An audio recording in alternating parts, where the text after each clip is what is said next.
Ранее при установке троллейбусных опор был поврежден кабель, который обеспечивает район маяка стационарной связью. Из 400 подключенных абонентов стационара 223 сегодня работают около 150. Все годы связь на маяке обслуживала коммерческая организация «Интеграл». Но буквально несколько месяцев назад обслуживание этого района перешло Абхазсвязи. Работы по восстановлению линии начались еще на прошлой неделе. Троллейбусные столбы, когда ставили, пробили каналы наши.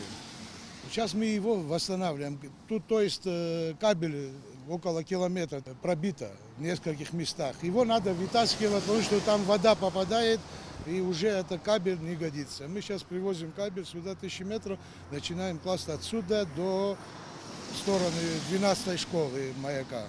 Мобильными телефонами сегодня пользуются практически все, как говорится, от мала до велика. Но старшее поколение все же демонстрирует верность домашнему телефону. Кроме того, в небольших населенных пунктах, где плохо работает мобильная связь, к проводной относятся более чем серьезно. Позвонить родственникам, вызвать скорую. Эти услуги предоставляют операторы стационарной связи.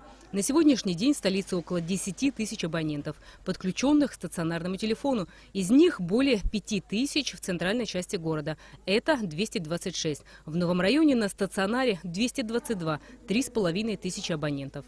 Здесь действительно все каналы в ужасном состоянии.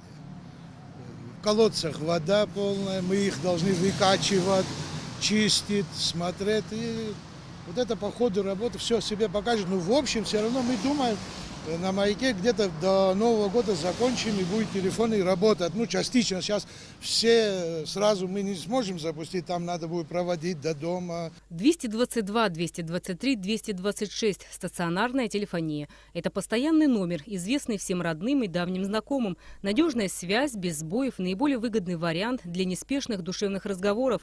Ежемесячная абонентская плата стационарного телефона составляет 150 рублей. На сегодняшний день любой желающий может подключить себе стационарный телефон бесплатно.